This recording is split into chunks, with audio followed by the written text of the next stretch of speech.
The NBA Finals are set. First things first, LeBron James decides in Game 4 that it's winning time and marks Jamal Murray and prevents him from scoring from the field. And then in Game 5 decides it's winning time and puts up, what was it, 9 straight points? He was amazing. He was LeBron James. King James. He was the guy. And then the shot of him sitting on the floor with his shoes off and his I guess his sandals or whatever he's got. Yeah. And all the confetti. And all the confetti, and he's just staring into space like this means nothing. Why are we having confetti if there's I don't know. there? Come on, you got to make it feel like they're... Yeah. Congrats to the Lakers, man. They did it. Yeah. They did it, and they did it in the bubble. And they knocked off, I know they never got to face the Clippers, but the Clippers get knocked off by a hot Nuggets team who almost won Game 2, did win Game 3, and then LeBron took care of business from there on out. But they take on a Heat team that is really complete and just has all the makings of last year's Raptors. And last year's Raptors, we all know, had Kawhi. Is Jimmy Butler that version? But they are deep. They're deeper than the Lakers. They're deeper than the Lakers. Because it's LeBron. LeBron and AD will take it over. Who has been able to just dominate the game as a role player for the Lakers in the same way that any one of the so-called role players for the Heat have done? Right? Tyler Hero just doesn't miss. Dragic could take it over. Bam Adebayo could make the plays that you need. And then there's Jimmy Butler. And then, of course, for me, when the Super Bowl hits, it's all about storylines until you can actually start playing games. And the fact that Pat Riley, the original Showtime coach, I guess maybe Paul Westhead was, but until Magic got him fired. Right, pretty much, right? But Pat Riley, the original Showtime coach who leaves there to go to the Knicks only to have the Knicks screw it up by letting him walk to the Heat, where he gets LeBron to come from Cleveland, win there, loses him, rebuilds with the same coach, only to have this team show up to prevent LeBron from winning elsewhere, where he went to Los Angeles to lead the Lakers in a new way. To have this team put together by Riley and the coach that LeBron won with in Miami, to have Spoelstra do it with a totally different team, this means a lot to win, to say we can win without LeBron. We can make ourselves without the super team, and we can win with the same coach, and the person who's standing in their way from reaching the pinnacle of that is LeBron in a new spot with the Lakers and Anthony Davis and Frank Vogel, who we all know has got the same, who's hearing the same things that Spoelstra heard, like, well, all you got to do is roll the basketballs out. It's a fascinating matchup. I'm looking forward to it.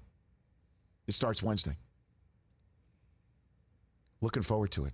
Sorry about your Celtics, but they just weren't the better team. They were not the better team.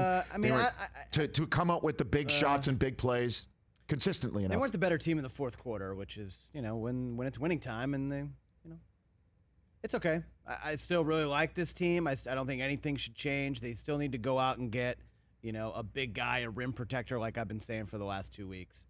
But Gordon Hayward is going to opt in. He's owed $34 million. He's going to opt in. So I think this team proved it's good enough to compete and good enough to go to the finals. They just need to get a little tougher and a little more consistent and a little more cutthroat in the fourth quarter. And I think that just comes with experience. I mean, their 3 best players are all under 24 years old. Oh, they've got nothing but upside. Nothing but upside. The future's bright. I'm fine. I mean, it stinks, obviously. I don't care for either team in the finals, so as a fan. But we'll see. I will say this, though, and we'll hit it again. I don't want to hear an asterisk. I don't want to hear about any asterisk. This couldn't have been easy. No, definitely not. Living in a bubble for this long. Definitely could have been easy. No way. This is a full-on non-asterisk. Raise the banner with the same amount of pride as you would raise any other banner any other time. These two teams deserve the kudos to get where they are. I don't want to hear that the Lakers took on a team. Well, they didn't face the best team in the But they weren't the best team. They weren't the best team in the conference. They weren't. The Clippers weren't. Clippers were the betting favorite. Them Doesn't and the matter Lakers what were the favorites the whole year. To use the phrase that Oscar Madison once told Felix Unger when Felix was betting on horses for the first time, and it didn't go well. Oscar Madison looked at Felix Unger and said, "That's why they call it gambling." Don't tell me about the preseason odds and these odds-on favorites. That's why they call it gambling. You're gambling.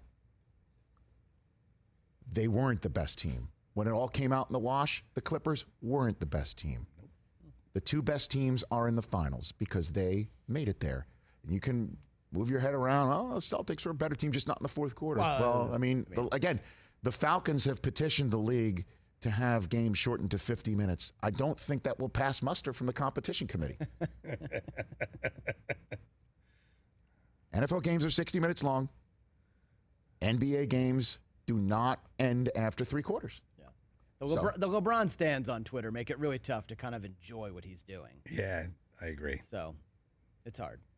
And the LeBron haters on Twitter make it hard to enjoy by the way, we're watching too. Well, I don't know who's worse. Thank you. His fans or the haters? The haters. The haters are always worse. I don't know. I don't know. It's even. I mean, It's even. It's pretty close. Here's what you should do. Do me a favor, okay?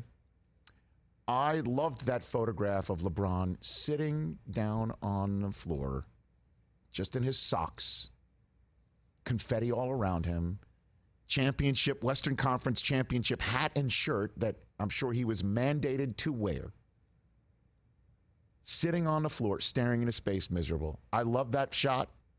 It's the same way that, when Belichick would get the Hunt Trophy and he would hand it off to like Jonathan Kraft, like, here, put this on the hood of your car. I don't want this.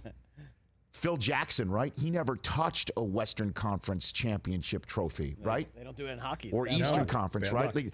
I love moments like that, okay? Because it means the journey's not over. Like, how many times did the Colts get crap for hanging AFC South championship banners, right? Like, I love moments like this not over.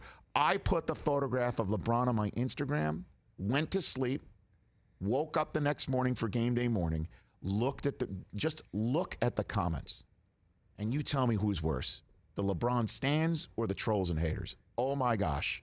I looked one through another. I was stunned. I really was. And LeBron would probably be like, welcome to my world. A lot of people don't like his world's great. World's amazing. Hey, you watched all the way to the end. Thanks for that. Watch more right here.